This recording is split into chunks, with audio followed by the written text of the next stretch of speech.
चलिए अब रुक करते हैं न्यूज ब्लास्ट खबरों की। इजराइल और हमास युद्ध के बीच बड़ी खबर। इजराइल के प्रधानमंत्री बेंजामिन नेतन्याहू ने फोन पर बात की।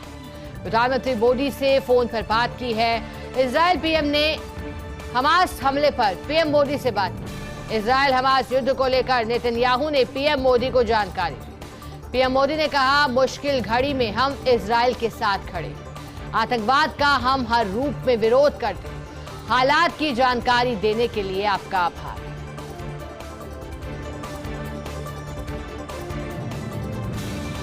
Rajasthan screening committee chairman Gaurav Gogoi ने प्रेस कॉन्फ्रेंस की है। दिल्ली में गौरव गोगोई ने केंद्र सरकार पर निशाना साधा। कहा, सिक्किम आपदा के पीड़ितों से मिलने के लिए उनके पास समय नहीं है। केंद्र सरकार का एक भी सीनियर मंत्री आज तक सिक्किम नहीं पहुंचा।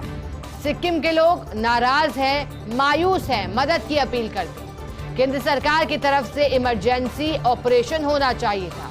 हमारी मांग है केंद्र सरकार राज्य सरकार की मदद करे। ये बड़े प्रहार गौरव गोगोई की ओर से किए गए प्रेस कॉन्फ्रेंस के दौरान। Rajasthan screening committee chairman Gaurav Gogoi ने प्रेस कॉन्फ्रेंस किया था। दिल्ली में गौरव गोगोई ने केंद्र पर साधा निशान। कहा, सिक्किम आपदा के पीड़ितों से मिलने के लिए उनके पास समय नहीं है। केंद्र सरकार का एक भी सीनियर मंत्री आज तक सिक्किम नहीं पहुंचा। सिक्किम के लोग नाराज, मायूस हैं, मदद की अपील करते हैं। केंद्र सरकार की तरफ से इमरजेंसी ऑपरेशन होना चाहिए। हमारी मांग है कि केंद्र सरकार राज्य सरकार की मदद करे।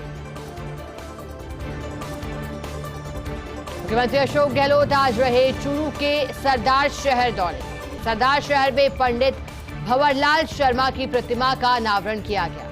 प्रतिमा अनावरण कार्यक्रम के बाद जनसभा को भी संबोधित किया सीएम गहलोत ने। कहा, हम हमारे काम के दम पर राजस्थान में सरकार रिपीट करेंगे। जातिगत जनगणना को लेकर कांग्रेस पार्टी का मत स्पष्ट है। हम रायपुर अधिवेशन की बात को आगे बढ़ा रहे हैं। राहुल गांधी की सोच है कि देश में जातिगत जनगणना हो।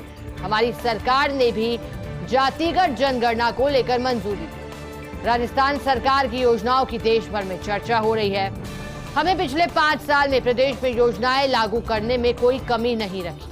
चिरंजीवी, ओपीएस, आरटीएच जैसी कल्याणकारी स्कीम्स कांग्रेस सरकार लाई। इन योजनाओं से राजस्थान की जनता को भरपूर फायदा हो रहा है। राजस्थान सरकार 1 करोड़ लोगों को पेंशन दे रही है। 25 लाख का स्वास्थ्य बीमा आज देश में कहीं नहीं। हमारी सरकार ने शिक्षा के क्षेत्र में भी शानदार कार्य किए। भाजपा केवल धर्म, जाति और ध्रुवीकरण के नाम पर वोट मांगती है। सरकार बदलने से जनता को नुकसान उठाना पड़ता है, क्योंकि आने वाली सरकार पुरानी सरकार की योजनाओं को बंद कर देगी। पहले भी रिफाइनरी, मेट्रो जैसी योजनाओं को बंद कर दिया गया और इस बार कांग्रेस के पक्ष में प्रदेश में जबरदस्त माहौल। तो ये मुख्यमंत्री अशोक गहलोत का दौरा, हमने लगातार आपको तस्वीरें भी दिखाई थी और इस दौरान मुख्यमंत्री अशोक गहलोत ने जनसभा के दौरान कई बातें की।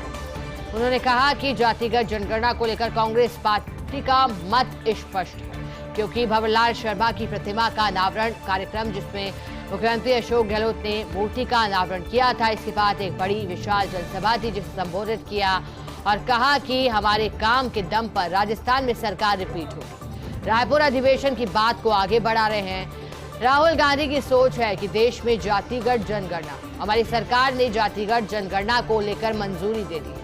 राजस्थान सरकार की योजनाओं की देश भर में चर्चा हो रही। हमने पिछले 5 साल में प्रदेश में योजनाएं लागू करने में कोई कमी नहीं रखी। चिरंजीवी हो, ओपीएस हो, आरटीएच जैसी कल्याणकारी स्कीम्स कांग्रेस सरकार लाई। इन योजनाओं से राजस्थान की जनता को भरपूर फायदा हो रहा है। राजस्थान सरकार 1 करोड़ लोगों को पेंशन दे रही है। 25 लाख का स्वास्थ्य बीमा आज देश में कहीं नहीं। हमारी सरकार ने शिक्षा के क्षेत्र में भी शानदार काम किए हैं और ध्रुवीकरण के नाम पर वोट मांगती है। सरकार बदलने से जनता को नुकसान उठाना पड़ता है, क्योंकि आने वाले सरकार पुरानी वाली सरकार की योजनाओं को बंद कर देती। पहले भी रिफाइनरी, मेट्रो जैसी योजनाओं को बंद कर दिया गया था। इस बार कांग्रेस के पक्ष में प्रदेश में जबरदस्त माहौल। पुलिस मुख्यालय से बड़ी खबर है। आईपीएस आलोक कुमार वशिष्ठ बने हैं संयुक्त सचिव। नेशनल सिक्योरिटी काउंसिल में बने हैं संयुक्त सचिव। पुलिस मुख्यालय ने डेपुटेशन के लिए किया है वशिष्ठ को रिलीव। एडीजी अनिल पालीवाल को दिया गया एसडीआरएफ का चार्ज। और ये बड़ी जानकारी है क्योंकि अब उन्हें एक नई जिम्मेदारी सौंपी गई है। आईपीएस आलोक कुमार वशिष्ठ बने हैं संयुक्त सचिव, नेशनल सिक्योरिटी काउंसिल में बने हैं संयुक्त सचिव। पुलिस मुख्यालय ने डेपुटेशन के लिए वशिष्ठ को रिलीव किया। एडीजी अनिल पालीवाल को एसडीआरएफ का चार्ज दिया गया। दिनों दिन बढ़ा यात्री भार तो एयरपोर्ट बिल्डिंग में शुरू हुए बदलाव। यात्री भार बढ़ने के चलते किए जा रहे हैं बिल्डिंग विस्तार। एयरपोर्ट प्रशासन का दावा है पिछले साल रहे 39.8 लाख यात्री, इस साल दर साल 7 से 10% की वृद्धि होने की संभावना है। वर्तमान में टर्मिनल 2 के डिपार्चर एरिया में 26 चेक इन काउंटर है। अब 13 और नए काउंटरों का निर्माण कर रहा है एयरपोर्ट प्रशासन। डिपार्चर हॉल में बने शौचालय तोड़कर चेक इन काउंटर बन रहे हैं। नए डोमेस्टिक डिपार्चर एरिया में शौचालय बनाए गए हैं।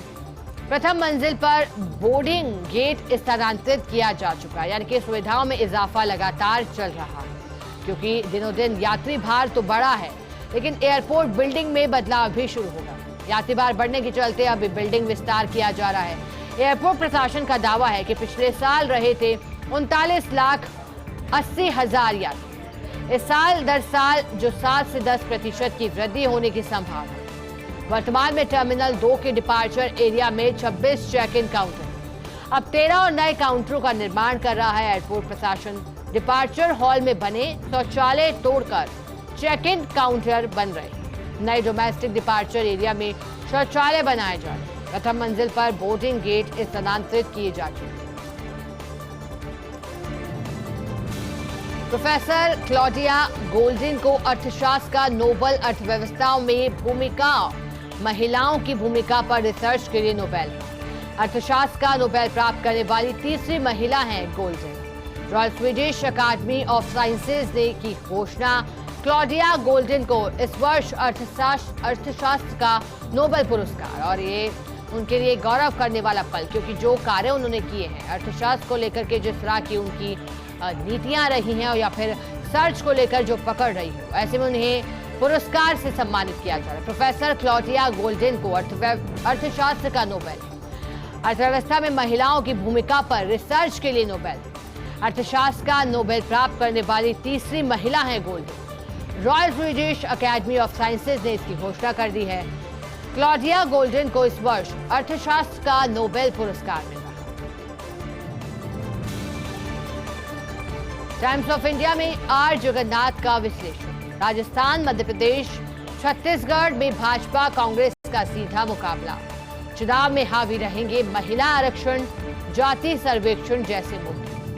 कांग्रेस के सामने बड़ी चुनौती है कि चुनाव तय करेंगे आगे का भविष्य। इन चुनावों से तय होगी इंडिया गठबंधन में कांग्रेस की हैसियत। साथ ही ये भी तय होगा कि 2024 के लोकसभा चुनाव में कांग्रेस का भविष्य क्या है। स्वराज पत्रिका के संपादकीय निदेशक हैं आर जगन्नाथ, और जैसे ही कल इलेक्शन कमीशन ने तारीखों का ऐलान किया, उसके बाद लगातार विश्लेषण आ रहे हैं। टाइम्स ऑफ इंडिया में आर जगन्नाथ का विश्लेषण भी सामने आया है। उन्होंने राजस्थान, मध्य प्रदेश, छत्तीसगढ़ में भाजपा कांग्रेस का सीधा मुकाबला बता दिया। चुनाव में हावी रहेंगे महिला आरक्षण, जाति सर्वेक्षण जैसे मुद्दे। कांग्रेस के सामने बड़ी चुनौती रहने वाली है, क्योंकि ये चुनाव ही तय करेंगे उसका भविष्य क्या है। इन चुनाव से तय करेगी इंडिया गठबंधन में कांग्रेस की हैसियत कितनी रहेगी। साथ ही ये भी तय होगा कि 2024 के लोकसभा चुनाव में कांग्रेस का भविष्य क्या होगा। स्वराज पत्रिका के संपादकीय निदेशक हैं आर जगन्नाथ।